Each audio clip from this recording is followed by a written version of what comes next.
Welcome to the Cross the Line podcast. My name is Carlos Smith, and I have another special guest today. He's a former Clemson Tiger and a professional football player, and now he is the owner of Big Ben's Desserts. And today I'm sitting with Mr. Ben. How are you doing today, sir? Good, man. Thank you for having me. Oh, thank you for sitting down. It was just listening to your story and the things that you've been telling me. It's been very inspiring. So to start things off, you played football. So how did you end up choosing Clemson? Because like you were saying, you were a big time recruit that you really didn't pay attention to it at first. So how did you ended up landing in Clemson so far? Well, as far as, transitioning from high school and choosing Clemson over all of the schools that were after me, I used to have, all these big name coaches and stuff recruit me. But Clemson came about because it was actually the only visit that my mother could attend.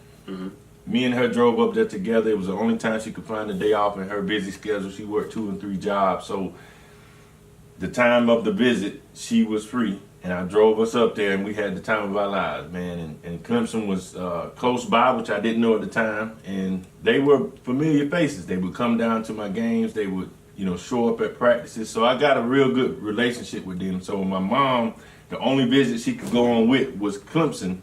It connected. Like, it made everything just gel together. What was your experience like during your time in Clemson?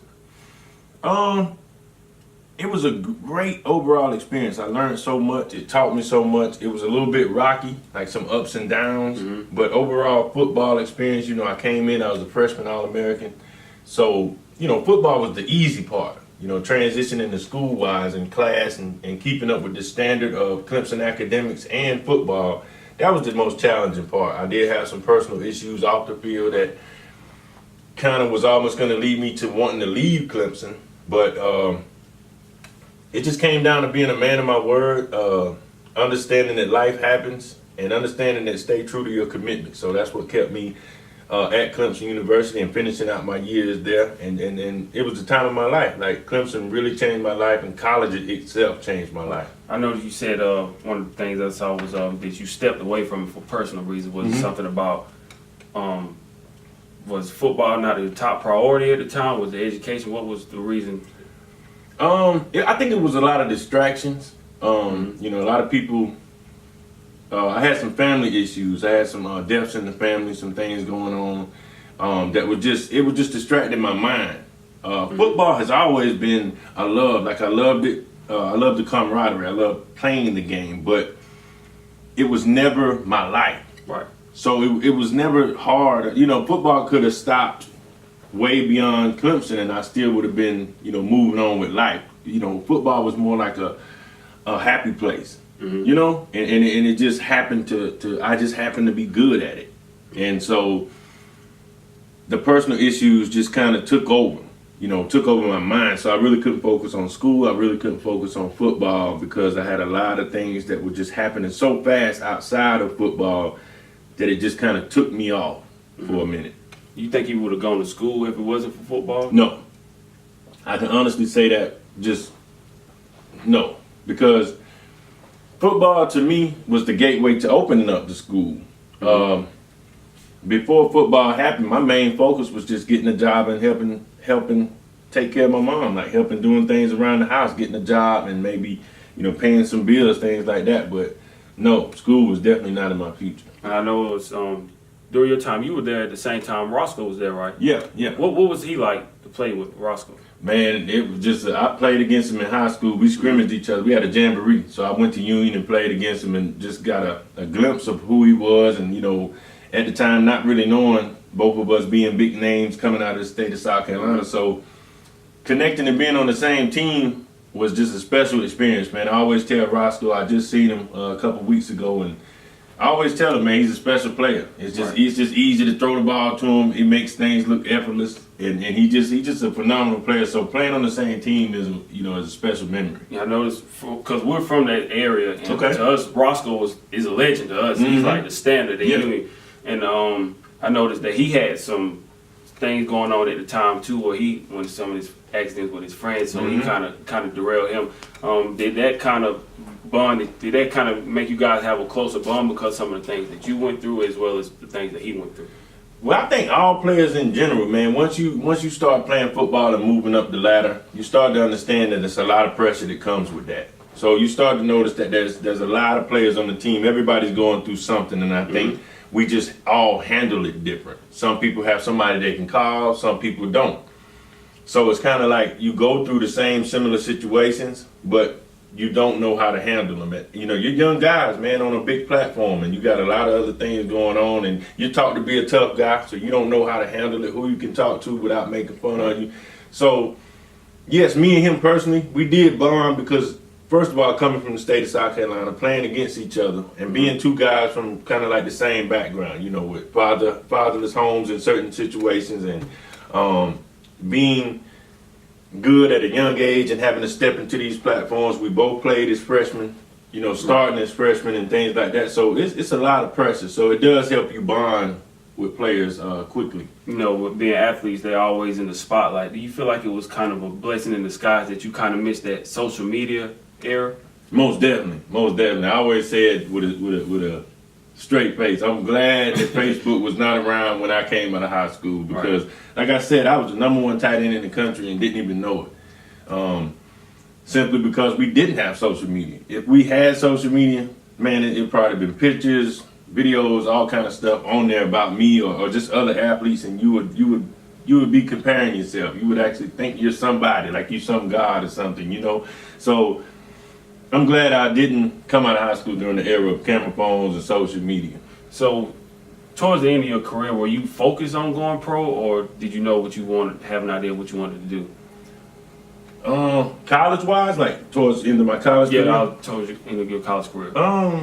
No. I just kind of took on the experience kind of day for day, year for year. You just kind of, people started saying some stuff about the NFL, like, hey, man, you're ranked this way or this projected draft. They started saying some things, but I never latched on to it. I never let it get to me. I never let that steal my focus from the moment because I was still just enjoying Clemson University. Right. And, when the moment came that you realized that the NFL could be something in your future, you do kind of think about it and you're like, okay, well, this may be another opportunity. You look at the financial side of it that football can bring in the NFL. You look at the experiences. It's kind of overwhelming at first because you're like, wow, okay, school is over. Not school, but football is coming to an end at your 4 years at Clemson, and it's like, man, that happened real fast, and now you're stepping into another dimension, the NFL, something you've heard about your whole childhood, and it's like, it's already here, and then, so it just kind of happened so fast, but I never gave it much thought at all, not even as a kid, not even in college. I didn't even really know what that was, to be honest. So with I noticed you played a little bit spent a little time with Tennessee and then Arizona, and then I think you went to Amsterdam, right? Yeah. Was it still fun for you? Football? European football was real fun, I will say that. The NFL side of it, going to it, initially it was a lot of stress. I can just honestly say it just, coming out of Clemson with a little bit of inconsistency, especially with football and with my game, went from, being a freshman All-American to kind of, I ain't gonna say declining, but definitely declining in stats. I didn't have the best stats, So it wasn't like I just knew I was gonna go have a successful career, but going to the NFL was a wake-up call. It was kind of like, oh, this is it. You kind of just get there and you kind of experience it and then you put things in perspective. So it was fun, but I will say the NFL was a lot of stress. It was a lot of stress, but it was a great opportunity. It was one of those good stressful opportunities. But European football was probably some of the best football I played. What was the most stressful part about playing professional? Not knowing the business side of it. Like I've seen guys just get cut in a matter of days. You're playing with a guy 1 minute, next minute he's cut, and you start to see that, man, this is a business. Like there's not a lot of emotion that's in this thing. Like, the best player don't always play.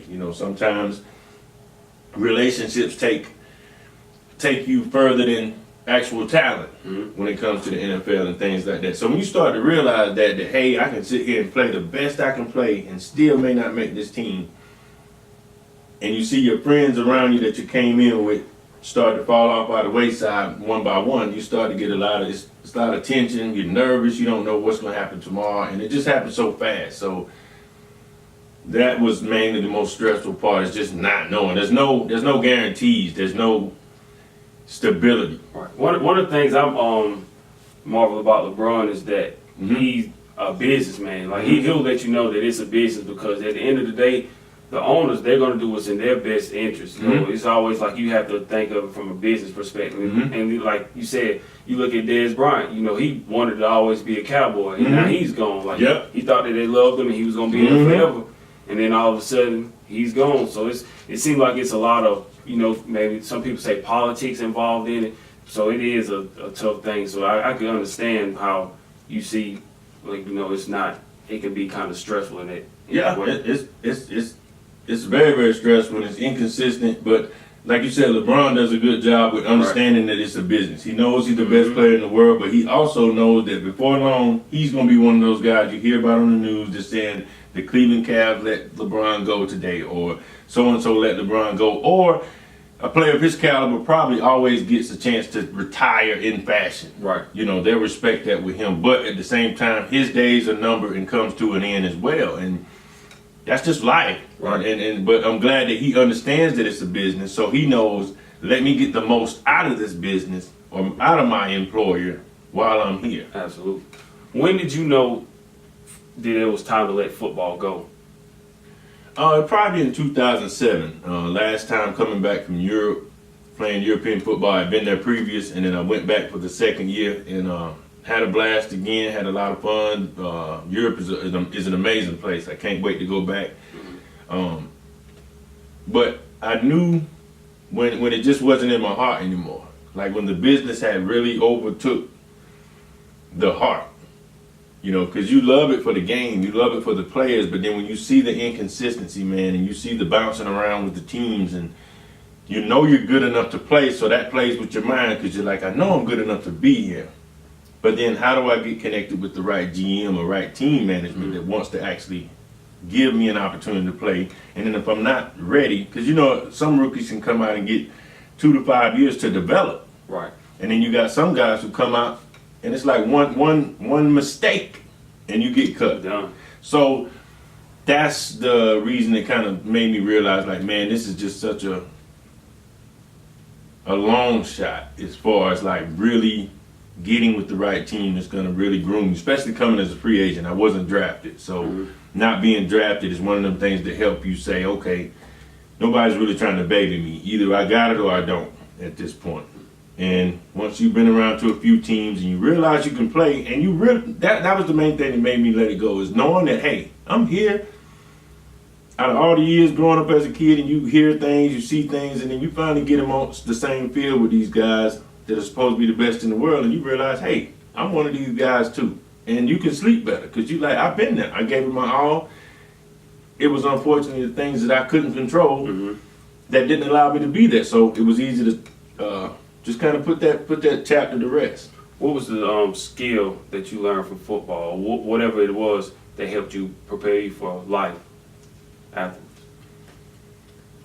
I would say definitely discipline was one of the things that I learned, because it's like you don't get to be normal. I always say that. One of my famous lines that I tell people is you can't be normal and be great at the same time. They don't go hand in hand. So you realize in order to achieve something, you have to have discipline. You have to be committed. It taught me about getting knocked down and getting back up. It taught me about brotherhood, loyalty. It taught me about staying committed to something even when it doesn't work out your way. Because like at Clemson, I was going through some things, but I still stayed committed. Even, you know, I still paid my respect of saying, hey, I signed this letter of intent. I'm here to finish out my years, you know. Even when times got rough, I still stayed with what my commitment was. So I would say it just taught me a lot about the main qualities, man. Dedication, hard work, commitment, loyalty, brotherhood, just perseverance, man, overcoming obstacles. Football is really a mimic of life. I really can say that. Like the things that you need to be a good football player, you can carry that right over into life and be successful as a person in life. When you knew it was coming to an end, did you already have an idea of what you wanted to do? What kind of work you wanted to do? Man, no. I was lost. I'm not even gonna lie. Like, I was lost. I didn't know what was next for me. But it was something in my heart that I always knew that I could just do something. I didn't know what it was, but I just knew that if I did find something I loved or latched on to, that I had it in me to kind of bring it to life or just go all in. Mm-hmm. Like I said, I worked at a Sam's Club, and I just gave Sam's Club Ben Hall.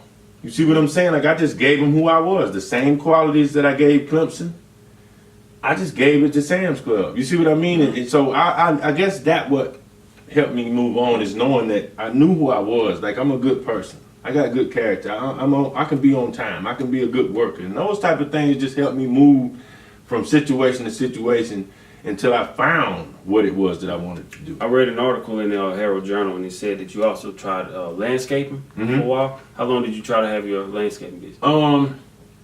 It was a couple of years. I always loved outdoors. I always loved, my mom had me at a young age. I was about 7, 8 years old. They had me pushing the lawnmower already. So I learned early about being outside. I always loved the country, riding the lawnmower, pushing the lawnmower. It didn't matter. I just loved hard work. I loved the sweat on my back. For some reason, I just loved that feeling of like, man, I really got out here and made the yard look good today. Right. So landscaping was a couple of years. I don't think it was something that I felt in my heart that was like that I wanted to do for a long time. I just knew it was like a transition.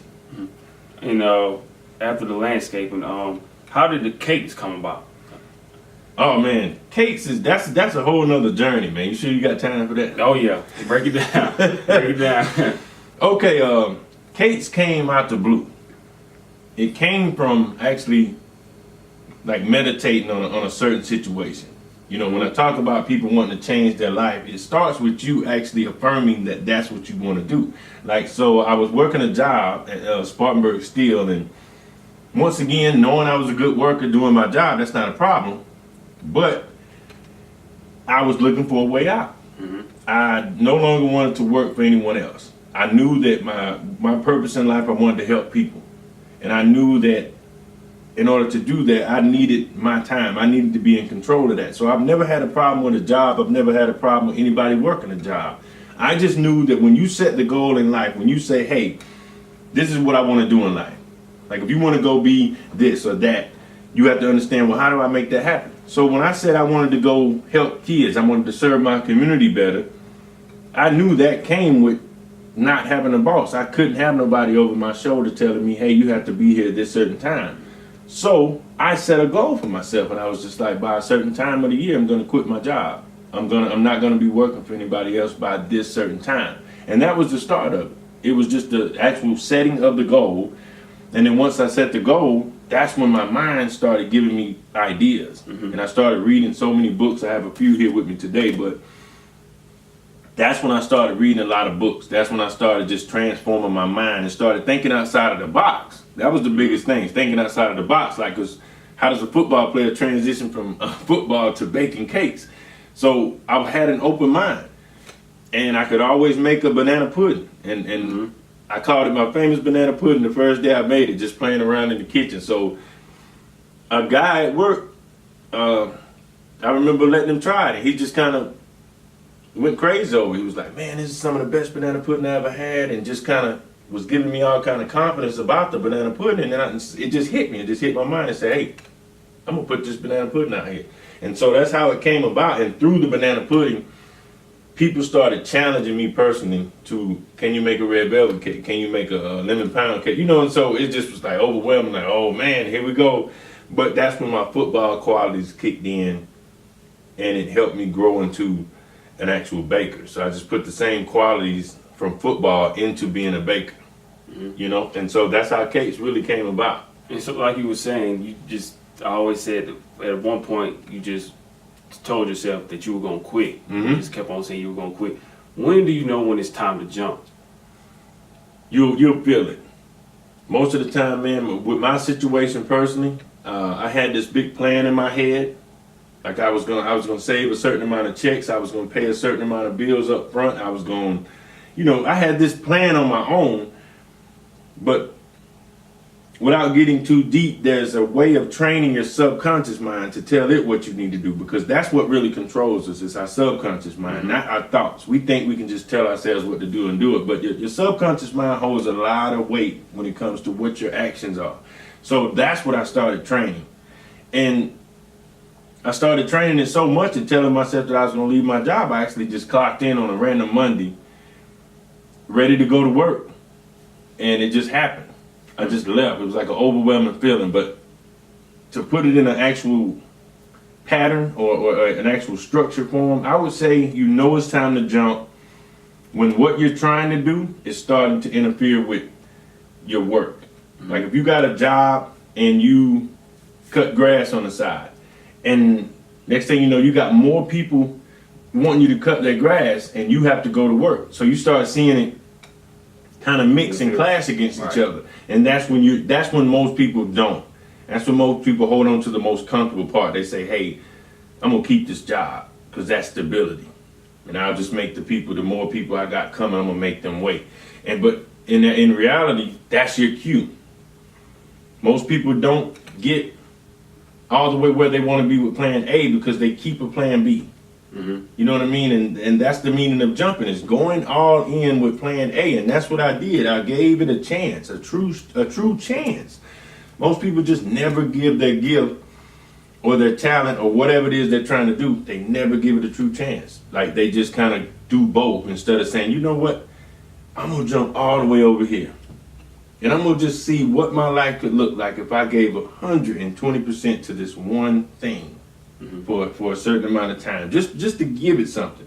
You know, that's why I could leave football, because I knew I had took it to the highest level, and, you know, I had gave it an honest chance. Like I had stuck with it for about 3 years, you know, bouncing around with the Cardinals, the Tennessee Titans, back to the Cardinals. I went back with the Titans twice, and then 2 years in Europe. I felt in my heart that I had put my body through enough. I felt that I had gave it an honest chance, and it just didn't work out in my favor. So I could walk away knowing that, hey, I did give it a chance. You know, a lot of times people don't leave their jobs or go all in because they fear of, you know, losing their possessions, and they have a family to feed and bills and everything. Do you feel like people nowadays are kind of, I hate to say the word program, but do you feel like they're programmed to just know one thing and just get up and go to work all the time? That's the perfect word. Don't hate to say program. Right. That's what it is. We're programmed. We're programmed until we reprogram ourselves. That's how it works. Your mind can learn and do whatever you tell it to do. But if you let the world or your friends or who you hang around kind of get the most of it, whatever controls the mind the most is going to tell it what to do. It's that simple. If TV, music, whatever you're giving access to your brain the most, it's going to control it. Leaving my job and starting to bake was not an overnight thing. It took months and months and months of telling myself, leave my job, I got to get out of here. How can I make more money? It took a journey. That's what I'm saying, a personal journey to where I actually, you know, got by myself. Isolation. I didn't hang around my friends and family or hardly anybody anymore. It was just me. And I think that's what a lot of people don't do. They don't get isolated in their life to find out, what do I want for myself? They stay hanging around friends that are doing a certain thing. It's like they always say, you show me your friends, I'm going to show you your future. So that's who has access to your brain. Your friends, the top 5 people that you're around, and everybody's working a job, and everybody's talking about, man, we got to get this OT. Man, they got big checks coming. Right. Man, vacation time. If that's all that's in your mind, that's all you're going to see. It wasn't until I started paying attention to entrepreneurs. I had a boss that worked for me. Not worked for me, but I worked for him at my old job, and even he had a job. I'm in a business outside of there. Then I had a friend that did hair. And I started to just see these people do their thing, and I was like, man, I can do something like that. Like, I want to be in control of my time. I had no clue it would be cakes, but I did know I needed to be that, an entrepreneur. I needed to be in control of my time. So how do I do that? And that's all I'm saying. People got to give the brain a task. It can't do what you don't tell it to do. So if you tell it, I put it in simple. Find out what it is you want out of life, and then find out what it's going to take to get that, right? So I knew I wanted to help people. I knew I wanted to serve my community more. I knew I wanted to spend more time in these schools and high schools and colleges. the only way to do that was entrepreneur.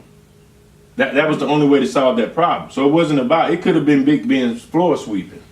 You see what I mean? But I knew entrepreneur had to be the way out, because no job is going to put up with me and what I want to do. So it's nothing against a job. It's just realizing what I want out of life, a job can't give it to me. Right. It's not solely about money, but do you want to be wealthy? Do you want to leave something to your children and your family? Okay, so what does that look like? How does that happen? A job doesn't do that. You may get a few benefits and 401k, all that stuff is not guaranteed. Mm-hmm. It sounds good on paper, but it's not guaranteed. Something could happen. The company could crash. Anything could happen. So we're programmed to be like, that's the best thing out here. Mm-hmm. So, yes, we're programmed. And it's up to you as an individual to take your mind back from society and say, this is what I want to do.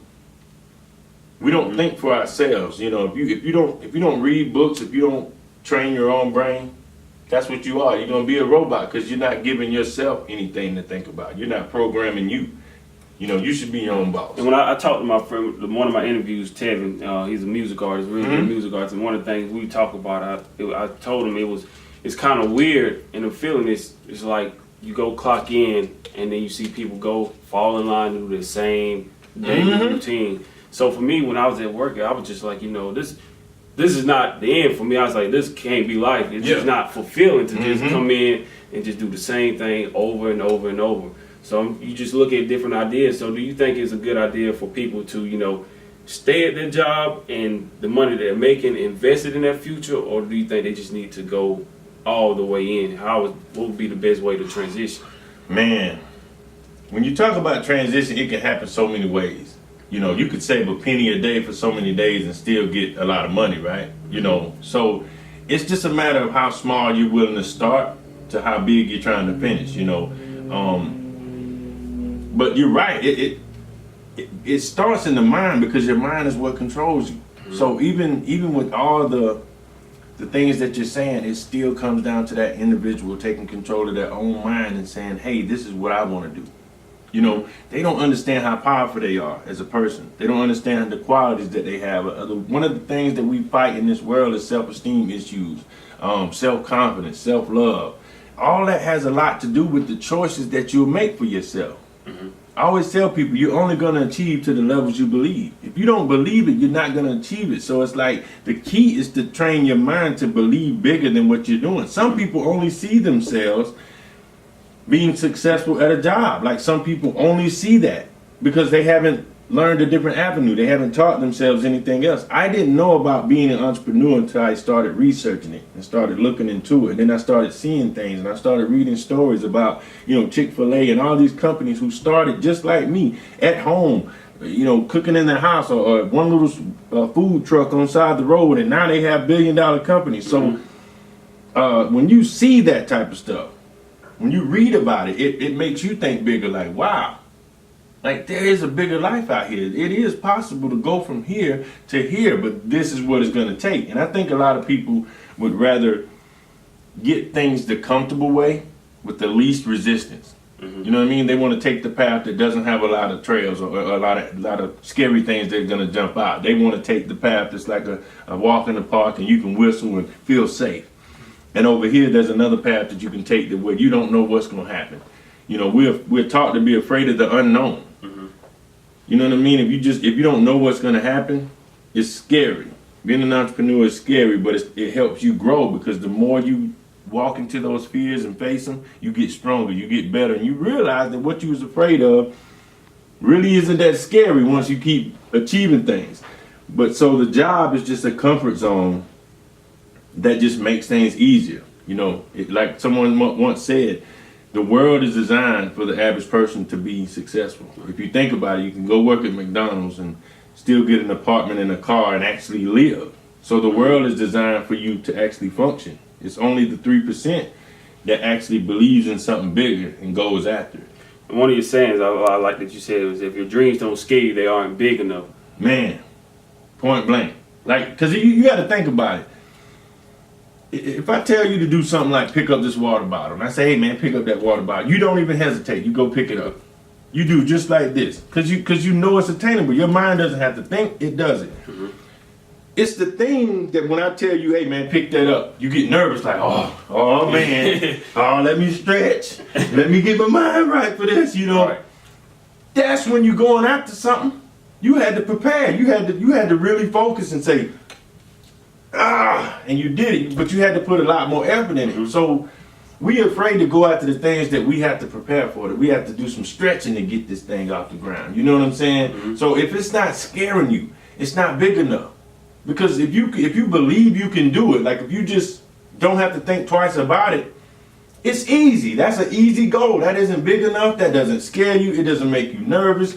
9 times out of 10, there's a billion other people that can do the same thing. Like you're not separating yourself. You're not doing anything different.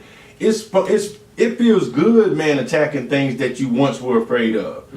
You know what I mean? Like waking up every day. I get to wake up every day and nobody tells me what to do. Right. I never thought that was possible. I thought you had to be a bum on the street or just staying with your mom or something, like just not working. Like I thought that was the only way that could happen. Somebody else taking care of you, or you just, like I said, you're just living on the street or something. But to go from working a job every day, 6 and 7 days a week, second shift, to saying, man, there's got to be more to this. This can't be into my life. And to actually bring that to reality, it only fuels you to say, man, why did it take me so long to figure this out? And what do I go do now? Now that I've gotten to this point, what's next? And I always use this example of this magazine, man. It blows my mind every time. It's just a magazine. I'm very thankful and proud of it. But my point is, if I don't quit my job, this doesn't exist. Does that make sense? Right. My face on this magazine doesn't happen if I don't quit my job. So imagine everybody's life, what their face is not it, because they don't make the tough decision. They don't quit their job, so they never get this magazine. Right. You get what I'm trying to say? So it's so many things out here in this world for us to obtain, but we don't make the move. We don't make the step. Like I said, I can't, that magazine can't exist without me making the decision for myself to say, man, I got to quit this job. You're not even here interviewing me if I don't quit my job. Right. Think about it. So imagine how special, like, what the life that you're giving away because you don't take control of your life. So imagine what's on the table that you're leaving on the table by not going after what you want. Earlier, you remember a couple of days ago when we talked, you said you wish you would have jumped quicker. Oh yeah. That's one of the things you said. And do you think what would you tell people to do early? How soon would you encourage people to make that move in their life to do what they want to actually do what they want to do? As early as possible. I say that, and I know people look at me and like, well, everybody's circumstances is different, and I get that, but I call those excuses. Because everybody can come up with something. Life is always going to give you a reason to quit. You can be like, man, I got a little boy, man, I got a kid, I got this, I got a girlfriend, I got a wife, I got bills. Everything is an excuse. You can name off a million excuses. But I would tell you to make the mistakes early. Because the later you wait, the more life grabs a hold to you, and it gets real scary the older you get. Because you got to think about it. If you're young, you could be a single man, no kids, you know what I'm saying? No real bills coming in. Why not jump? Why not go to Japan and try to start like you know what I'm saying? Why not go to Africa and study history? Like do it now. Like do it now when there's not a lot of responsibility, because the more responsibility that comes, the harder it is to break free. Like I said, I prided myself on being a single man, paying my bills on time. I had just bought a new car, just moved into a different place. So I got all of these bills coming. And then that's when I finally started to think about leaving my job. And I'm like, wow, I just got a new car, I just got this, I got all these bills. So I got a million reasons to quit. I got a million reasons to not go after my dreams or not chase anything and stay at the job and pay my bills comfortably, right? So that's why I say do it early when there's not a lot of responsibility. Do it early when the consequences don't hurt as bad, like you can learn from them. I always tell people we can't get out of life alive.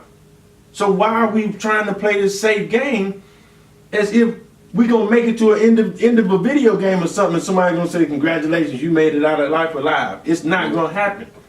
You see what I'm saying? Right. So take all the risks you want. Like, it's never too late. So I just believe now, and then if you study a lot of successful people, they'll tell you, I wish I would have started sooner. Why didn't I know this sooner? Why hadn't nobody told me this sooner? You know what I mean? Because I look at my life is not any different, but I feel like I gave, and I believe that things happen for a reason, so don't get me wrong. So the jobs that I've worked, I'm very thankful for them. Don't get me wrong. I'm thankful for Sam's Club. I'm thankful for the NFL. I'm thankful for Spartanburg Steel. I'm thankful for anybody that ever employed Ben Hall and gave me a chance. But at the same time, I can honestly say that my mind wasn't on the level it was now. So now that it's on this level, there's not too many people they can even consider employing Ben Hall, and that's just the honest truth. And it's funny because you kind of read my mind a little bit. I was going back to another one of your sayings, Okay. kind of paraphrasing a little bit. You said, keep faith and give your best.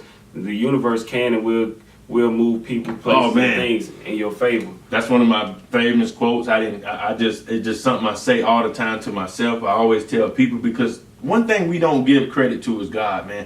And I don't want to bring up religion and bring this big discussion behind it. Mm-hmm. It's not about that. All I'm saying is I believe in something that's bigger than myself. At the end of the day, that's basically what I'm saying. I don't know what color he or she is. I don't know all of that, but I do know that there's a creator. I do know that there's something bigger than me out here working.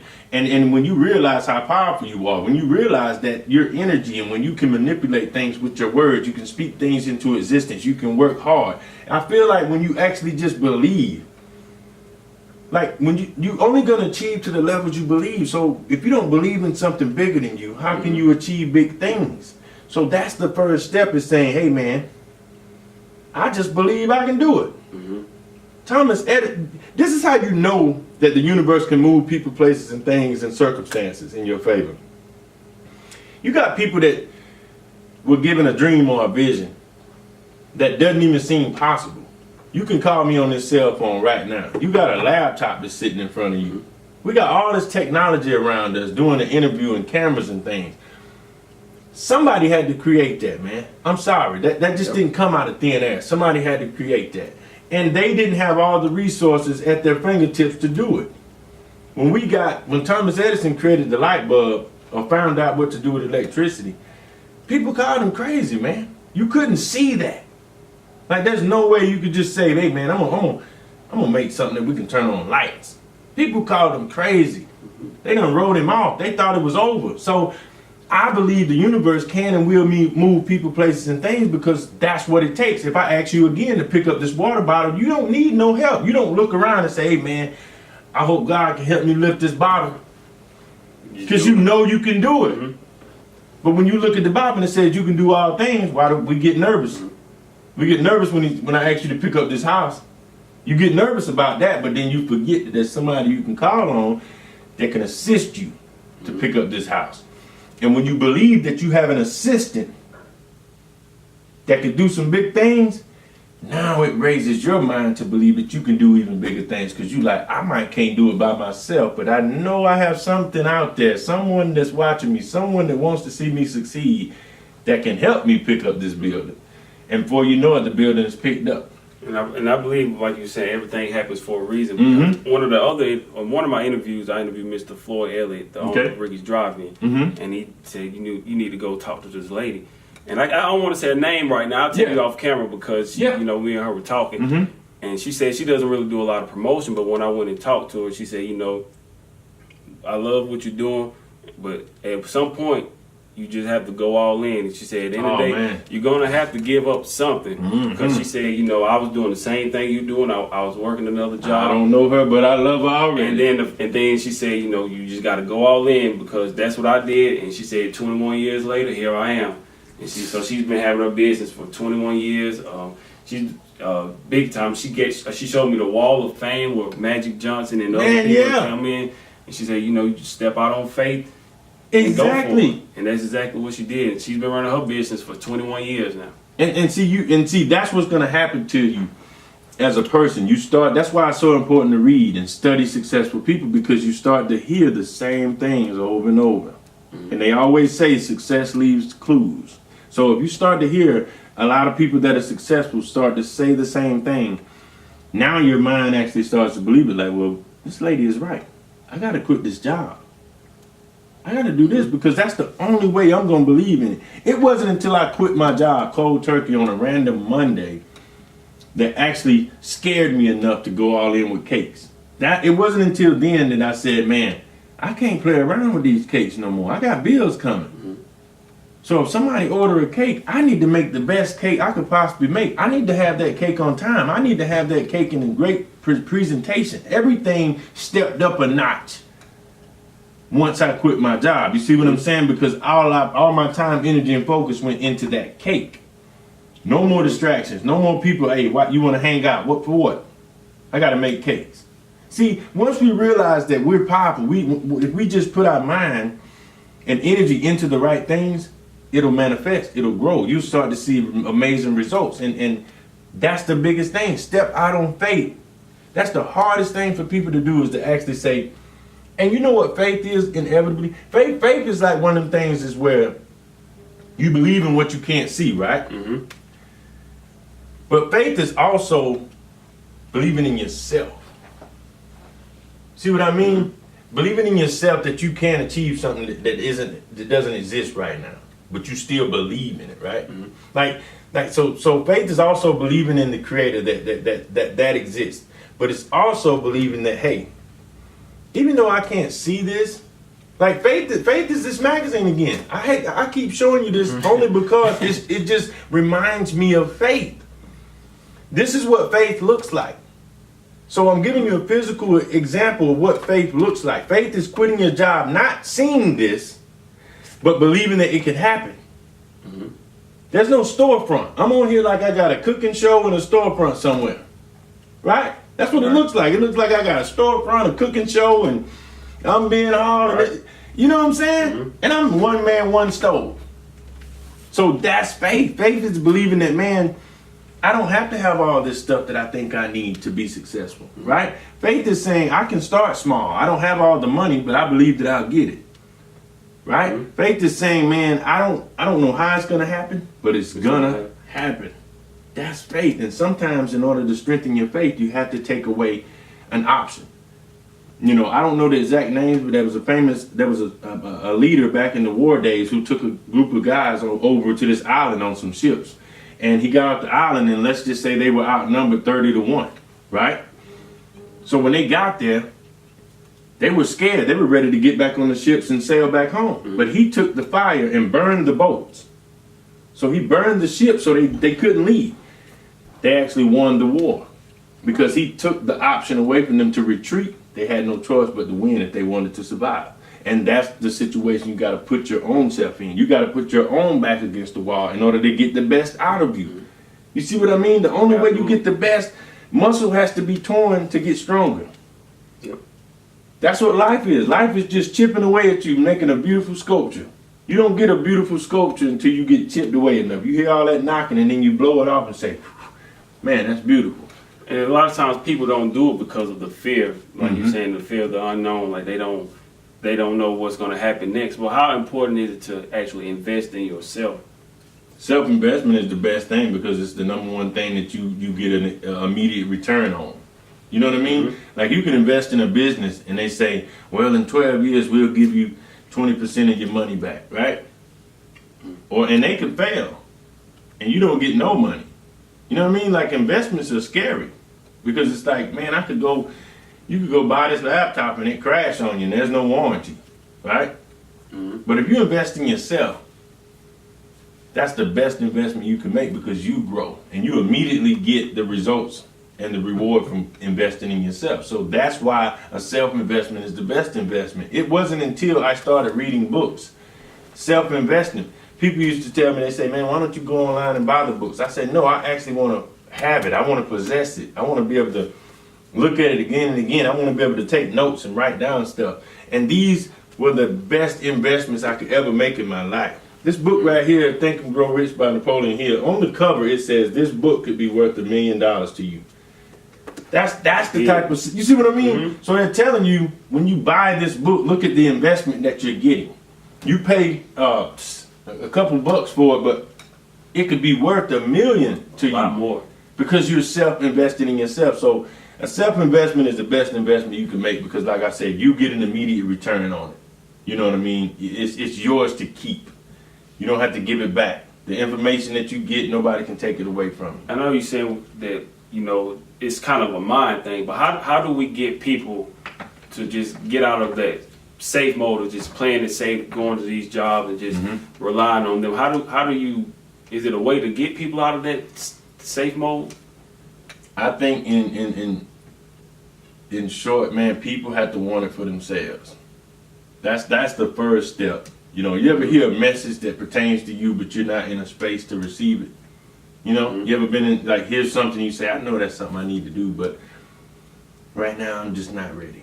Right? Yeah. But you heard the message. You know it's something you need to do, but in your mind you're not in a good space to receive the message. So I think the first step is that person individually has to be ready to make that commitment in that step. You see what I mean? So that would be my first thing. I don't think it's a way to just snatch somebody out of their seat and make them do something. You know, like you can't make somebody want it for them, making somebody want it. You could, that's just like inspiring people. I mean, motivating people. I could talk to you right now and get you pumped up, man, and you go out there and scream and jump and do all kind of things, and in 30 minutes you're tired and you're taking a nap.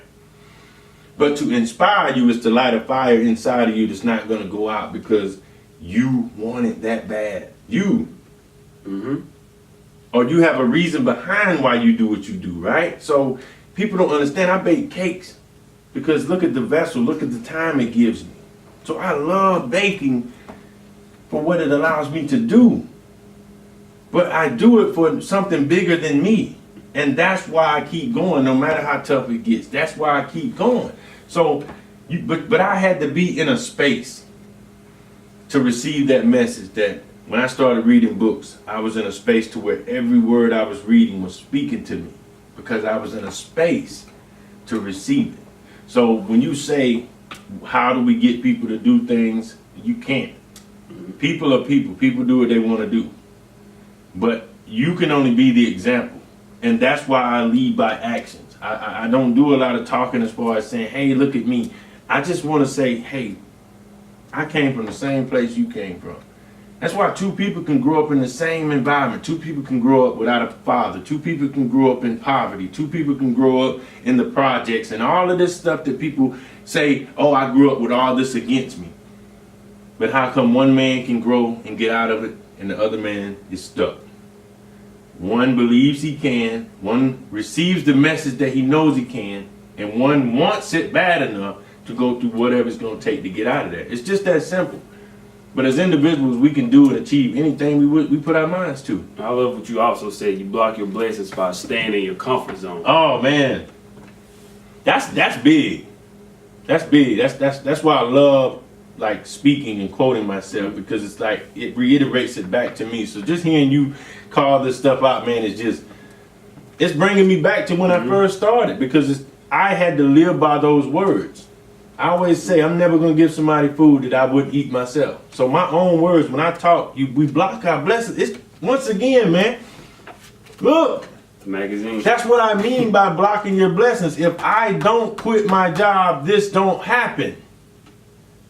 You get what I'm trying to say? Right. That's blocking your blessings. Blocking your blessings is staying in your job, staying in your comfort zone, staying in your normal routine, and then this doesn't happen. So that big business that you're gonna own one day, it's already there. It's waiting on you. Everything that people want is waiting on them. It's like I tell people, you can bite into a watermelon, a big juicy watermelon. You love watermelon? Oh, like yeah. it? Oh yeah. Okay. So you can bite into that watermelon, right? And there's a seed, plenty of seeds in there. And you can take those seeds and hold them in your hand. Yep. You can put them in a bag for years and it won't do anything. But the moment you take one of those seeds, dig a hole about this deep, put some water on it, now all of a sudden a tree is growing. Another watermelon tree is growing. Why is that? So that's what we are. We are nothing but seeds waiting to be planted to grow into whatever we want to grow in. But a lot of us we don't plant ourselves. We don't do the work first. We don't plant ourselves. So it's like we blocking our blessing. We blocking this beautiful tree that's gonna be that could be here one day because we don't plant the seed. We never plant the seed, but we want the tree to grow. It doesn't happen like that. You can have, I don't care what kind of seed it is. I ain't never seen a seed grow in somebody's hand. That's true. But the moment you put it in the ground and put some water on it, voila, we got a big tree growing. And people are like, where'd that tree come from? Like, it happens all the time. Sometimes, like, birds will carry seeds and drop something off in somebody's yard. And before you know it, they got this wild tree growing out of nowhere. And they're like, how did that get here? Somebody planted a tree. Somebody planted a seed. So, yes, we block our own blessings by not believing in ourselves. For two, not taking the necessary steps. And like I keep showing this magazine, it's not that the magazine is like so big, you know, like I'm some famous person. I show it to you just to show the things that don't exist if you don't make the first step. You know what I mean? So having a business, eat Big Ben's desserts, nobody would have ever tasted a cake. I would have never been able to quit my job and go speak to all the kids that I spoke to in the schools and colleges. That don't happen if I don't believe in myself and quit. So I could have easily blocked all the blessings that I've received thus far. And I think the comfort zone, like you're saying, that is crucial because for me, I'll just use myself, my experience. Just knowing when I just, in my experience in sports and broadcasting, it just felt more fulfilling to me. So when I just go to these jobs, I'm just like, you know, I just feel like I'm not even meant to be here. So just staying out of the comfort zone and going, reaching out to you and other mentors, that's what pushes me to keep doing what I do now because it's more fulfilling. And I know if I stayed in that comfort zone, I would just be just going in, punching in, picking up a paycheck. And to me, it's like life is more than just a paycheck. Man, it's way more than a paycheck. Baking is, like I said, when I started baking, I wasn't making money I barely could pay nothing. It wasn't about the money, but the freedom, the peace of mind, to get up here every morning and not have to answer to no one, man, that was priceless. It still is priceless. You can't buy that, man. And to do what I love, when somebody says, can you come speak to these kids? Can you come to my school? Can you come do this? I don't have to pick up the phone and call nobody. Or I don't have to say, hey, let me see if I can request some vacation time. Let me see. I don't have to do that anymore. And that's a great feeling. So my partner said one thing. He said, the cave we fear to enter has the treasure we seek to find. Right? So it's like you stay in your comfort zone so you never go over there and find that treasure, man. Your comfort zone it'll just keep you in like a robot, man. And there's so much life to be lived, man. I always talk to people when I tell them about going to Europe and things like that. It's a beautiful place. And it's like I would have never knew that had I not stepped outside of my comfort zone, had I not believed that, man, I can do this.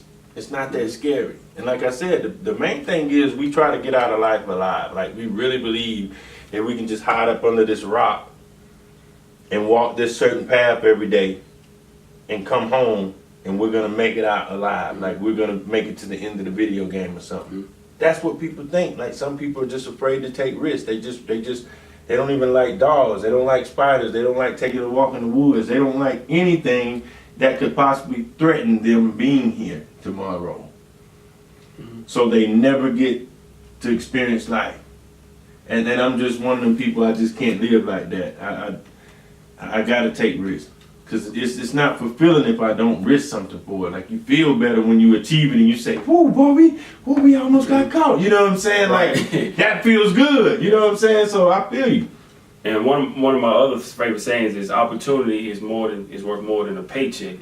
So a lot of times for me, when I was covering sports, you know, I loved doing it. I was interning, not making any money, but I knew that was so fulfilling to me that I didn't care about doing it. Do you feel like people place more value on their possessions than just going after what they truly love? Yeah. Because see, that's what makes people stay in their comfort zone. I always use this example. If you could knit sweaters, right? But this job pays you $1,000 a day over here, right? But you love knitting sweaters. You'd stay over here if you value money. But if you value what you love, you put your love in knitting the sweaters, right? Not even knowing that one day your sweaters could be worth $1 million a sweater. right? But you'll never know that because you value this immediate satisfaction. You value this comfort money right here.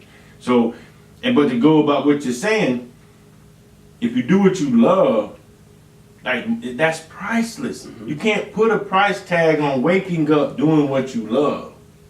There's some people that, man, they live in what you call poverty, but they the most happiest people in the world. Money doesn't make you happy. People really have to understand that. And I know you have to really have money to find that out. You'd be like, well, I got money and it does make me happy. Yeah, but it doesn't take away every problem. Like life is still life. You know, money is just a tool. It's just able to get you things. It's able to buy you things. It's able to make things happen. It's able to build a house. It's able to tear down a house. It's able, you know what I mean? So money is a tool that can work for you. But if you value money, then you'll be a slave to it. And 9 times out of 10, you'll compromise your happiness to keep it. But when you love something, there's no compromising. There's no stress about it. You got more peace of mind, and I value that over everything. So it's definitely not the money that I've been chasing. I would have stayed at my job and paid my bills comfortably and been living, comfortably. But the opportunity that I've done and where I'm headed, you can't put a price on it. One of your sayings that I found this part really crucial as well. You said women, I'm paraphrasing this once again because it was a lot, but I have to break it down. Women have a way of helping us reach levels we never knew we could, but it's not her job to be our punching bag or put up with us until we get it right. We are men to provide, protect, and be fathers. Lead and give her stability, grow, and have a vision that includes her. Break that down for me, please. Man, you took it to the relationship level. Well, I'm first of all, my mother's my hero. She's a woman, obviously, and she just really taught me at a young age this power, the respect of a woman. But she also taught me the strength of a woman. And when your mother says, it's like if somebody want to get in a fight with you and nobody's around, it's a different story. But then your mother come out the door and say, you better get him. Oh, man, you gotta get him. You finna hurt this dude. You finna put a whooping on this boy. My mama watching, man. You know what I'm saying? So just that feeling right there lets you know how powerful a woman is, can enhance you to do great things. If nobody's watching, you may act one way. You may fight. He may even win. But if your mama comes out that door and says, boy, you better whoop his butt. You gotta take it up another level. Lord bless him. It goes to another level. So did I not just prove my point right there of the power of a woman? How just her being involved in your life can enhance you as a man. Do you think we take women for granted? I can't speak for all men. I know it's a lot of men that respect women. I have a high respect for women. I think we take women for granted because we haven't, we use our own insecurities sometimes against the woman. Like, just because we aren't where we want to be in life, we feel like that she's supposed to stick with us and we drag her through the mud until we get where we want to go. It doesn't work like that. A man is supposed to have a vision. A woman loves a man that has a vision because she knows where they're going, because he can take her somewhere. You know what I mean? It's kind of like the old saying, you want to ride or die chick, but you ain't got no destination. Right? But when you have a vision and a woman can get into that vision and she oh man, that's what a woman is made to do. That's what she loves to do, is support her man and say, oh, I see where you're going, baby. What do you need? What can I do? But if you ain't got no direction, you don't know where you're going, she lost. She gets frustrated. And then because she's frustrated at us, we want to get mad at her when she ain't doing nothing but trying to tell us the truth. Right. So I feel like when women are not made to sit there and just absorb our pain and what we going through because we don't know how to handle our own insecurities. And sometimes men, like I always tell women, if a man doesn't love himself and know where he's going, he ain't no good to you. Because he's inconsistent. He doesn't have no drive, no vision, no anything. Right? But when a man has drive, vision, I'm telling you, his woman becomes an asset. And I say that as a single man, so I'm not saying that but if you look at history, most men and women sometimes, but most men that have done any great thing has had a strong woman by his side, or he's been completely single and focused, and driven. There is no in between. Or if the woman is not right for him, she can pull him down. So it goes both ways. But I just feel like men can take women for granted because I think we haven't found out their true gift. I think women are one of just the most beautiful thing ever. I think they're one of the most, they are the strongest thing ever. I mean, when you look at Mother Nature, a woman just mimics Mother Nature, man. They can bear a child. They can birth something out of them. I mean, dude, we could go all day about this. I mean, women are just that beautiful and powerful. And once you understand who they are and how they can enhance you as a man, now together you can achieve anything. But the key for a man is to find the right one. The right one that's willing to be molded by him. You know, Dr. Miles Monroe said something that made so much sense. He said, if a woman is not what a man wants, it's his fault. Because it's his fault to mold and cultivate the woman into what he wants, right? So if he's married and he's unhappy or he doesn't have what he wants, it's his fault. And if you're being a man in a relationship and you allow a woman to be a woman, you'll get a whole nother woman, man. I'm telling you. Do you feel like how do we find that balance for example? I'll use myself in this example. I've been with my woman I call her my queen. Yeah, she is my queen, and we've been together for 8 years since my freshman year in college. And, you know, I've done some things to her that was wrong, but she still stuck by my side. So now, you know, going after my dreams, she fully supports me. We have 2 children, another one on the way. That's beautiful, man. And so she still supports me, and you know, she's like, you know, I want to try to find that time, but you know, I'm like, you know, I'm doing this for us, but I also know that she needs her time as well. How do we, like I've been saying, I'm using my example, how do we find that balance to kind of? I think it's just a matter of you actually. Like, there's an old saying that hails to be true. We make time for what's important. And I listened to a guy named Art Williams that actually said that tunnel vision is not a good thing. You know, it can be a good thing, but he also believed that a man has to have his family too. If he has a family, then his family should serve in his time of motivation as well. Just being around his family, just making time for his family should motivate him. Now, I do understand it's hard because your dream can consume a lot of you, you know, and a woman needs time and attention as well. And she can be as understanding as possible as long as the results are coming in, right? As long as you're showing her some results. Like a woman, you bring on that paycheck, she said, okay, you was at work. I believe, you know, but I think it just comes down to you as a man being creative. You know, when you're in a situation like that where you have kids and a woman that's been by your side and it's time to make time, then you know, you have to do some surprising things. You have to say, okay, today I made sure I'm not doing nothing that concerns anything else, and just, you know, show her that you're trying. You know, show her thought and effort goes a long way. It could be a picnic table on an old broken bridge, but if you put thought into that and you gave it some effort, that's all a woman is really trying to see sometimes, man.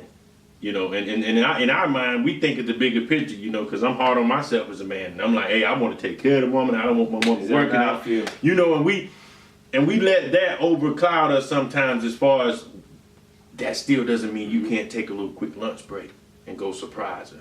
You know, don't let the bigger picture cloud you and feel like you got to go be a millionaire before you can come back and do, because you got this stuff in your head that you want to do. I want to get a limo. I want to fly right here. Like, you got these big dreams and she don't see that, right? So she frustrated. You trying to tell her, like, you just don't know what I'm trying to do. You know what I'm saying? And y'all battling because you ain't expressed yourselves.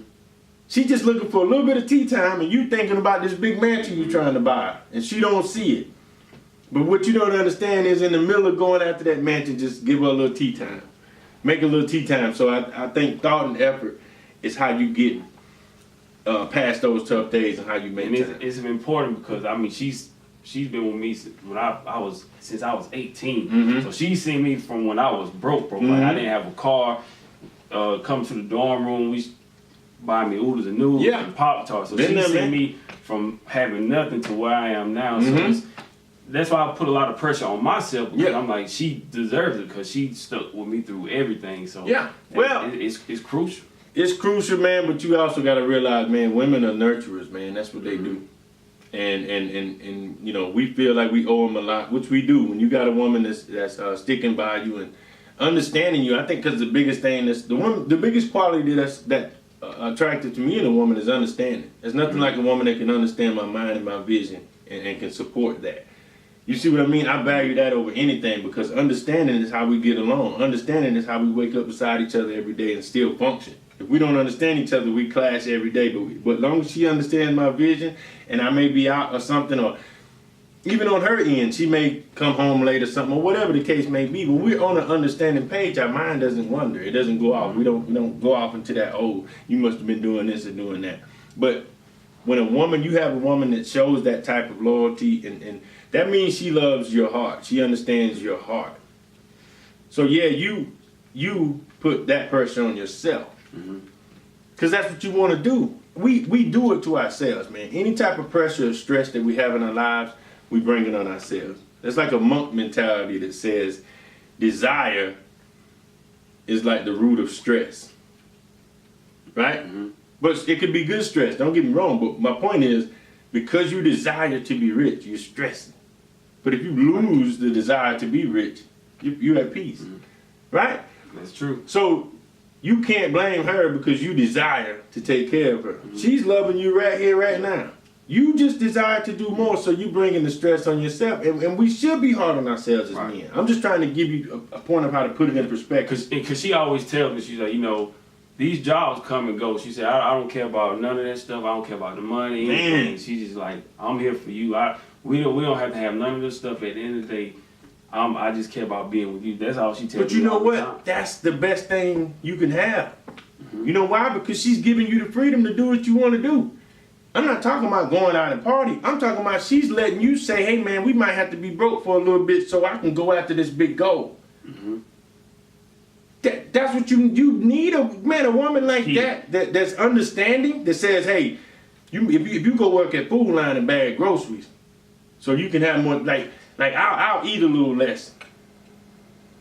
That's the key. You got something good, man. You got a great understanding woman, so don't look at it as a bad thing. Look at the positives in what she's saying. She's saying, hey baby, stop putting all this pressure on yourself. If you want to quit your job and go after your dream, then do it. We ain't got to drive this type of car right now. We ain't got to live in this type of house right now. I'm still going to love you. Boy, that's a good feeling. Yeah. Because that takes a lot of pressure off you as a man saying, okay, even though I want to do these things, she truly understands why I can't right now. So she ain't afraid of taking a step back to move forward, man. That's a beautiful thing, man. All she really asks for is just make time, figure out a way. And that's why I told you. And I think that's my problem really, because a lot of times I get teased, hey, I tell her I'm doing this interview. Okay, I don't mind you doing an interview. Just make sure you have time for us to do what we have to do, because we have another one on the way as well. Sometimes, man, as hard as it may sound, you have to include her. Hey, you come. Y'all can be in the library, wherever you're doing it, and just anything to show effort and thought. Right. Because that's going to be your main thing right now. When your time is tight, thought and effort is key. That's just like if you and your wife are workaholics. She works all the time, you work all the time. And her office building is on the 5th floor of a building, right? And y'all swamp. But then somehow you found a way to make a Goodyear blimp go by and say, hey baby, I was just thinking about you. Do you know what that would do for her? In the midst of all of that chaos and busyness, that would make her day. So that's all you need to think about right now. When it comes to making time, don't think about, oh, I need to grind so I can get these next 3 days to take her on this trip. No, think small. Say, what can I do today to make her day? Even if it's a quick call, or even if it's writing her a letter. You know what I'm saying? And say, hey, this was in the mailbox for you. Just something. And then she reads it and says, hey, I know I've been busy. Just explaining yourself, man. Just the little things, man. That's all. That's what people don't understand. I got this saying. I also say, don't sweat the big thing. No, don't sweat the little things. Because in the end, they all, everything is all small. Like, we make something so big out of nothing. But in the end of the day, it's all small. You ever flew in a plane? No, I haven't. Kind of scared too, but one day I want to. Man, a plane is the best way to travel. I know it was just on the news about a plane engine blowing up and one person died, but I'm here to tell you it's more dangerous to drive in a car than it is on a plane. But I say this because the first time you drive on a plane, this is going to be special for you. When you get up there, I want you to look down. And I want you to see all the big buildings and stuff that you roll past, and you say, God, that building looks so small from up here. Mm-hmm. I want you to think about your problems and what you think is big stuff. And I want you to look at it from that eye view and realize how small it really is compared to what's really going on. And I think a lot of people try to make it about them, and we try to consume ourselves with just our problems, and we want so much sympathy and everybody, hey, look at me, I'm going through something. But in the end of the day, man, it's all small stuff. And when you kind of put that in perspective, you move on faster, man. You live a little better. So that's what I tell people. Couple more questions and then we'll get out of here. Oh, no problem, man. What's the biggest sacrifice that you've had to make? Ooh, there's a lot of them, man. There's a lot of them. That is a good question. Because there's so many of them, and I'm trying to think of what's the biggest one. I would just say, like we just touched base on it actually. Time, man. Mm-hmm. Like time is something you can't get back, man. Time is like your biggest asset. So when I say time, I mean, it's like it's so many, like my mom and, you know, my nephews, and I love my family so much, and it's like they may not even know it because I sacrifice time right now. You know what I mean? Like I'm so consumed with what I'm trying to do, man, and I just hope people understand. It's like my best friends, and I'm single. I don't have a relationship, no kids, no nothing, man. You know, I was celibate when I first started my baking thing, and I bring that up because it's so powerful, because it just shows that there's always gonna be a give and take, man. Like there's no easy way to do it. And I think that's the hardest thing about being successful or trying to be great at something, is just knowing that you would love for it to be this smooth transition, man. Like you would love for it to say, man, I can quit my job. I just saved up $50,000, man. So yeah, me and the wife, man, I'm gonna quit and we're gonna go out and go skiing for a little while. Like we would love for things to transition that smoothly, but it doesn't. So I love people, man. I love my family. I love my friends. I sometimes I want to just be able to like when I was younger, I ain't gonna say younger like I'm old, but I used to take my nieces and nephews, like I used to just randomly go pick them up and say, man, we're going to Frankie's Front Park. And, you know, or just call my friend and say, hey man, we're going out to eat. Call my best friend and my homeboys, and hey, we're going out to eat. You know, just random stuff, just being able to spend time, man, because I'm a simple person, man. So I just love spending time, and so I think that's the biggest thing I've had to sacrifice, is just my time with the people I love. I know I interviewed my cousin Sharon P. plays for the Jets now, and he said, I asked him, did he feel like he owed anybody? He said he didn't necessarily feel like he owed anyone. He said he just, in terms of money or whatever, he said he just maybe owes them in time. He like getting back to him and spending more time with people, because now he's on the road and traveling and playing ball. So now he just feel like he wish he just could give them more people more time now. Because at the end of the day, that's all you have, man. That's your biggest asset, man. And so when you really have to start sacrificing that time, it's just like you just covered it with your queen, man. You just said it. Time. Like you just said it. Time is always our biggest battle. Out of everything I say I'm sacrificing, man, I would say I had to sacrifice time of actually sometimes having a life, and that's what keeps people from being successful, is because they actually put things more important than actually themselves. Like somebody would rather go, oh, the football game is on Sunday. You know, I ain't never been one of them guys. I don't knock it, but I ain't never been one of them guys that say I gotta go watch this football game, or I gotta, so and so playing, and I gotta go see it. No, so it's a plus and a minus. It's a plus that you're able to put your time and do what you need to do with your time. It's a minus that sometimes what you need to do with your time has to come before what you would want to be doing with your time, right? So time is always going to be, but I see this bigger picture, and that's why I'm like, man, I feel like I know when I get where I need to be, it's all going to be worth it, because now I'm going to be able to just bring that. I ain't going to be able to get the time back, but I'm going to be able to start where I am now and invest time in it now. Like it was so worth it to get to this point, to now be able to come back to this point and say, come on, we're all going on a family trip. It's already paid for. You know what I mean? Like, so that's what I work hard for. And when we were talking about sacrifice, you also said being celibate. Did you feel like that helped you focus more? Most definitely, most definitely. It wasn't like, oh, you gotta have sex or something like that. It wasn't that type of lifestyle. It was more like energy.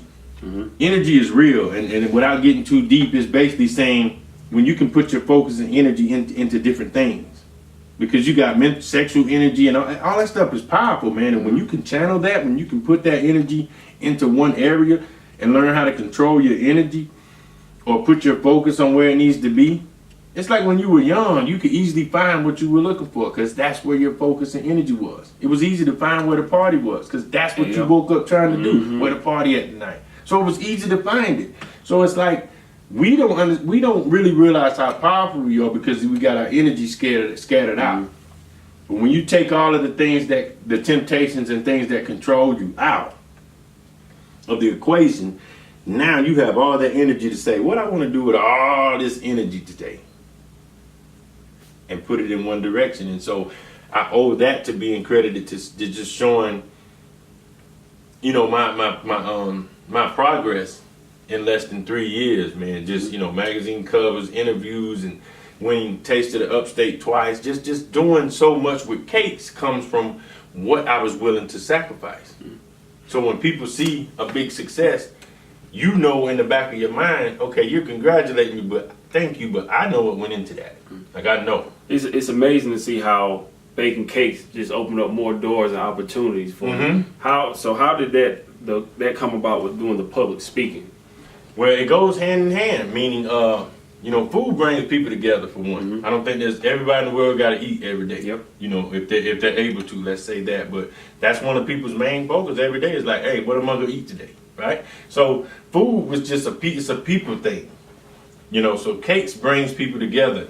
The speaking came from, like every business should be like a ministry.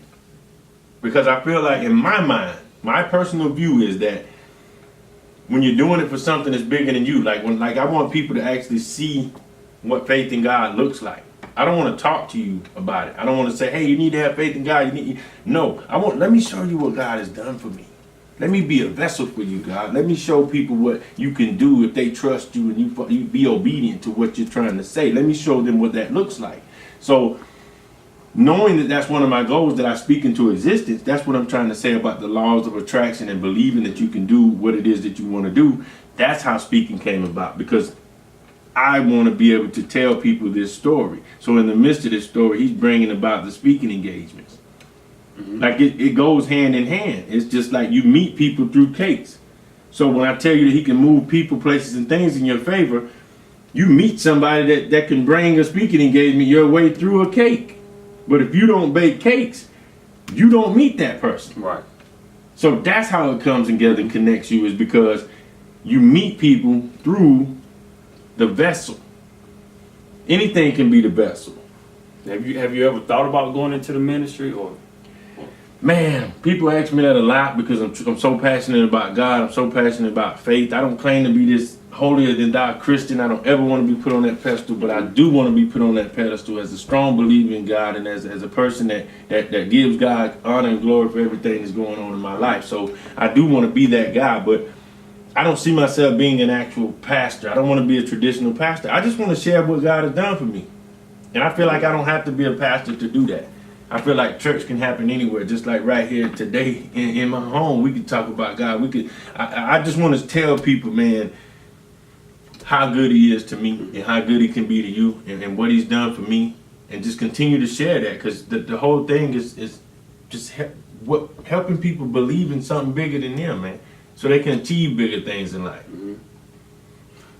Something else I'm almost done. I know. No, you're good. Take your time. I see you got some books over here. So for people listening, tell them some books, some great books to read. Well, first, Think and Grow Rich by Napoleon Hill. And I told you, without you even knowing, without you having read this book yet, that you're doing something very similar to what Napoleon Hill has done. Napoleon Hill went around and interviewed every successful person during that era. And he interviewed them in depth, just like you're doing with me today. And he kind of just took all of those people and put them in like this category to try to understand what it was that a successful man did to become a success.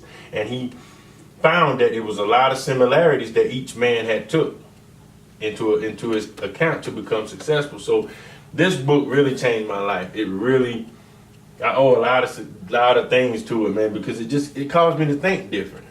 Rich Dad Poor Dad, which Love that it's book, over there. man. Yeah, it was one of the first books I actually started reading, but it's all about perspective. All the books speak to you in a different way. And Rich Dad Poor Dad is a great book to start with because it's an easy read and it's an easy way to transition into thinking different, put it that way. Exactly. And it just opens your mind, and then from there on you start picking up different books. This book right here, Secrets of the Millionaire Mind, was a masterpiece. I really think to get rich. I mean, it just, and I know these books talk about rich. It doesn't necessarily talk about money, man. It's not about money. It's about your mind being rich. When you think rich, you are rich. It's that simple. But this book was so powerful to me because it broke down every aspect of like how you feel about money and how that affects how you receive money into your life. And it talks about your paradigm shifts, about growing up believing something.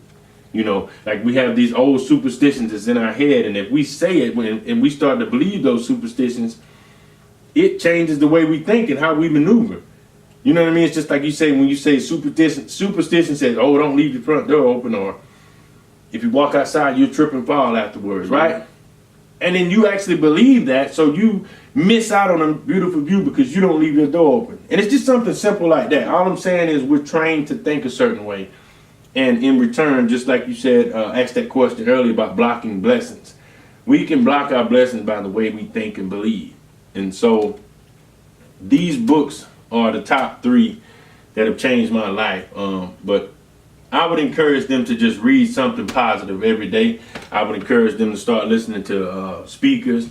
You know, put the radio down, put the music away for a while. You know, when I started my journey, and that's why I call it a personal journey, because you have to invite that into your life. For 3 months straight, I didn't listen to any music or anything. When I was in my car, I played something called The Secret by Rhonda Byrne. And I talk about that because it's so powerful that a lot of people overlook it, or they hear it and believe that it's just a bunch of talk.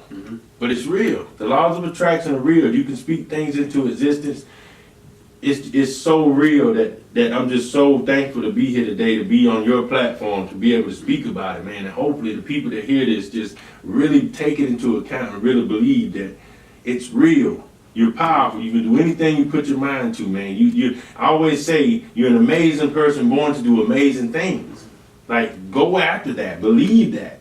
So books really changed my life. Those are just 3 that really changed my life, that brought me into it. Yeah, I can honestly say Rich Dad Poor Dad was the book that kind of made me look at things from a different perspective. Yeah. But I went to school at Upstate, and you know, for me, I just felt like, you know, as soon as I get out of school, I'll be able to go find a job, no problem. And just looking at how the different perspectives was, it made me feel like, man, did I really even need to? I'm not saying education is wrong, because it's a great thing to go get your education. But now I look at, like, sometimes I feel like, man, was it really worth paying all this money, Yeah. and then getting out of school, not being able to get a job, and then, you know, just, it's like the life skills that school doesn't always give you. It's like some things you just figure out, like what I'm doing now. I learned so much just from interviewing you or my mentors in sports, Coach Cox and Ken Blankenship or Mr. Elliott. Like, just talking to you guys, it gives me so much knowledge. It's like, man, I went to school. I mean, it was great for networking. But then the other things I just felt like I was just raw talent coming out of college. I just felt like I just needed to be molded more, so much more. But Rich Dad Poor Dad is a great book with just from a very different perspective. I really think people need to read that book because it's a different way of thinking. I'd agree, because when you look at it and you think back, man, so many people recommend it. I mean, here we are talking about it again, and my best friend, I remember recommending it to him, and he loved it when he started out, and it just rolled over to, like, what's the next book? Like, what's the next book? What's the next book? Like, it rolls you over. And like I said, it's not a hard read, and I think a lot of people stay away from books. They think, oh, all these pages. But Rich Dad Poor Dad was really like one of the smoothest reads I ever read, man. It just kind of flowed, and it taught me so much in so little time, and it really just, all the whole book was about was a way of thinking. I just think people need to get back to read. Not saying people don't read, but you know that one of the sayings I always heard growing up was, if you don't want a black man to know anything, put it in a book. That's one of the sayings I always heard. That's true with anybody. Mm-hmm. You know, because a lot of people just won't go searching for themselves. I have something I've always said: knowledge does not come with age, but it is granted to the men and women who choose to seek it. So it's like the book has always been right there. You just chose not to pick it up. So you can't blame the world. The world didn't say you couldn't go to the library and pick up this book. And I admit, after college pretty much, or really after high school, Rich Dad Poor Dad was the first book that I actually went to the bookstore and bought on my own to start reading. So you looking at, since high school was in 2011, 2001, and the next book I really picked up on my own was 2014, man. When I bought my second car, the guy was telling me, it was, you know, it's just like everything happens for a reason. So when I bought my car, the guy was asking me where I worked, and he was like, you know, just don't settle for anything. Mm-hmm. He said, don't never get too comfortable. So he told me, just when you get a chance, go check out this book, Rich Dad Poor Dad. And when I went and picked it up, it was just like, wow, like stuff I just felt like, man, and I know so much. And I wanted to touch on something else real quick about just letting people know that, man, life is happening for you, man. Meaning, I always think positive. I always take the positive out of every situation. I think we like to play victim a lot, and when something happens to us, we focus on the negative so much that we forget to see the blessing that happened into it. And I remember just my little work truck outside. It's been stolen from me twice. Just my little work truck. Doesn't look like much. It doesn't even look like something you want to steal. My point is, I had 2 cars at one point, and I was real comfortable. And I love driving my work truck every day. Love driving it. It was so dependable. And the one day I didn't drive it and it got stolen from me. And I remember having a Cadillac on some rims.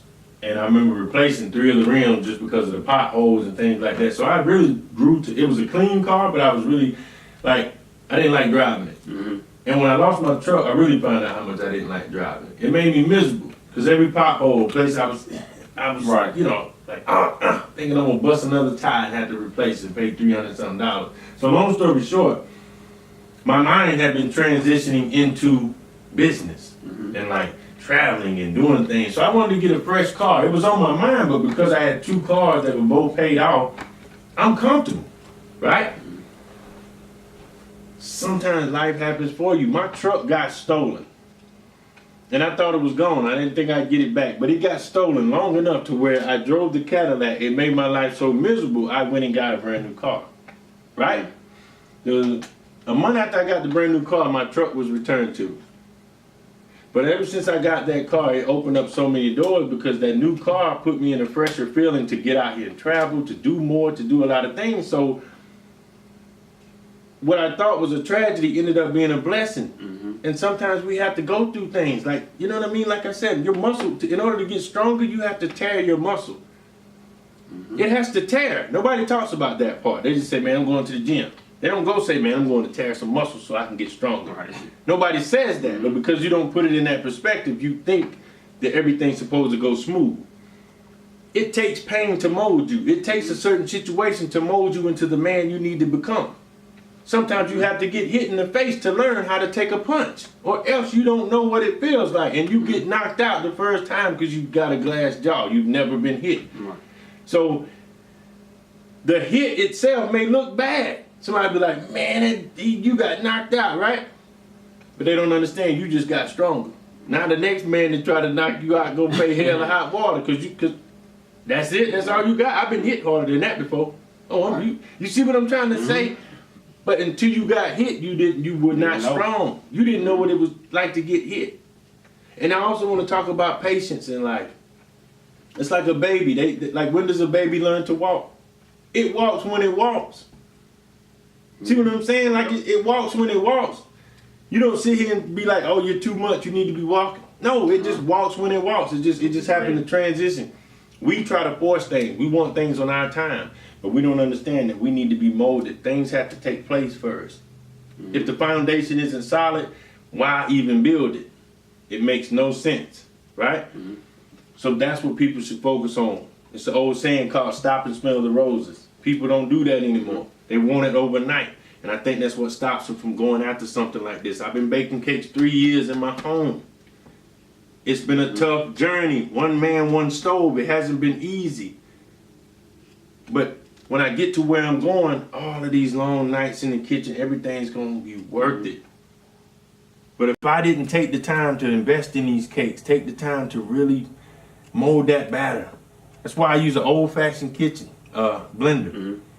People laugh at it. I don't use a KitchenAid. Why? Because a KitchenAid does all the work. An old-fashioned blender, I get to get in there and play with that batter. I get to get in there and mold it and whip it how I like to whip it, and that's why my cakes are different. And I think people only just see the outcome. They don't know the journey, like you were saying. They do not know the behind the scenes. They don't know. They only see the outcome. They just see the cakes, but they don't know the full story of what you. That's with everything. I tell people, when you ride by, see a mall built or a Barlow or a Chick-fil-A, you automatically think that's something you can't do because you see the finished product. And you say, man, that's a beautiful building. Or, man, you're successful. Like, when you become successful, you already are. But when you become where you want to be, it's going to be somebody that sees you and say, man, I wish I could be where you are, man. They're going to really believe that they can't. But they don't know that you came from Union, that, you know what I mean? They don't understand that you came from a small town just like everybody else. That's why I go talk to these kids and I say, I'm being hard. And, yes, I made it to the NFL for a little bit. And, yes, I did this. But I'm from Wellford, South Carolina, man. The smallest, biggest town you never heard of. Right? I make sure they know that because you need to know that, yes, you see all these big accomplishments, but I'm from a small town just like you are. So that's it, man. I just wanted to let them know that, man, have patience, believe in yourself, understand that the journey, like they say, the journey is more important than the destination. And I think we forget that a lot because we want it so bad. You know, we want to be rich right now because we feel like being rich, you can pay all these people off, you can pay your debts off, and can't nobody say nothing to me no more. Like we so ready to get to that level of fame and fortune that we forget who we're gonna become. I've become such a better man, such a more wiser person. My intellect is just so deep, man. I've just learned so much from the speakers, the experience. I've messed up so many cakes. You know what I'm saying? I budgeted. I went broke. I mean, it's so much that has happened, man. Lost a car. Like, a lot of things have happened, man, that I've sacrificed that people don't see because they only see the picture. You know, they only see you posting a picture on Facebook or something, and people are like, oh, you must be successful. You know, people call and they see the magazine and they're like, oh, congratulations. They think that just means, oh, you made it. Man, no, I got to get back in the kitchen tonight, man. Like, you know what I'm saying? Like, this is a full-time grind. One last question before we get in. What do you ultimately want to accomplish?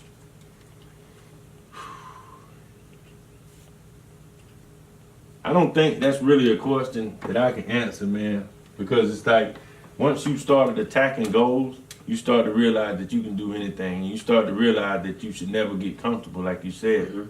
So it's like when you say ultimately want to accomplish, I don't think I'm in a position to answer that right now. But what I can say is that I want to just continue challenging myself. That's one thing I've always been good at. You know, even with the celibacy thing, it was a challenge.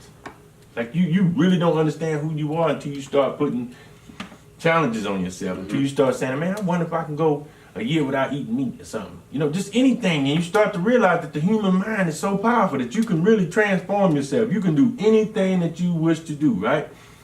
But if you want to talk about some futuristic goals, I will put it out there because that's how you achieve them. You speak them. You put them out there. You let people know what they are. So somebody can call you and say, man, I thought you was going to do this, right? And that right there makes you, you know, do it. But I want to be a great speaker. I want to be able to talk to and speak to and be in front of as many people as I can in life. I see myself speaking in front of thousands of people, man. I see myself following the lines of Les Brown and Eric Thomas and guys that I looked up to. And I know that's a big thing to speak, but hey, I know for a fact they started right where I am, right? So that's what gives me confidence to say that. I want to be an author. I want to write books about life and success and things like that. And I just want to inspire as many people as I can in life. That's my ultimate goal, man. How many people can I inspire? That's the best feeling in the world, man. If somebody can tell you, hey, man, you inspired me to go be a better person. That's feel good. That's music to your ears. So that's all I want to do for the rest of my life. I want to inspire people. Period. Mm-hmm. So if that means I got to continue challenging myself, I can't get comfortable. I got to continue showing people that even, hey, I'm here, I'm rich, I'm a millionaire, I still got goals. Right? I still chasing something. Like, so that's my biggest goal. Like, that's my ultimate goal, is just to continue inspiring as many people. Like, even at 96 years old, if I live to be 96, I still want to look somebody and say, you can do it. Like you can do it. Like, even if it's just 3 words I can get out of my mouth, I just, you can do it. You know what I'm saying? So that's my ultimate goal, is to inspire as many people as I can, man. All right. Well, Miss Ben, thank you so much for sitting down. It was a lengthy interview, which I enjoyed it. Man. I learned so much. You inspire me. Just the advice that you've been giving me over the past weeks, just talking to you, man. It's been really great and fulfilling for me. Thank you, man. You keep inspiring me to do what I love, and I'm just really appreciative. And I thank you for your time. Appreciate you, man. All right. And hopefully everybody listening, tuning in, hope you learned something. Keep chasing dreams. Oh, real quick, do you have any social media or anything you want to give out for people that want to? Yeah, they can follow me on Facebook, Ben Hall. I also have a website, more professional website for cakes and speaking engagement and things like that. BigBenHall.com. That's BigBenHall.com. BigBen Hall HALL.com. Big Ben's Desserts on Facebook. Big Ben's Desserts on Instagram. And I look forward to connecting with new people, man. And feel free to reach out. Don't be afraid to reach out, ask any questions, especially your feedback on this interview and what you thought. And that's about it, man. All right. Well, thank you. There you have it. Hope you guys enjoyed it. Till next time, this is the Cross the Line Podcast. Keep tuning in. Keep chasing dreams. Be blessed. Thank you.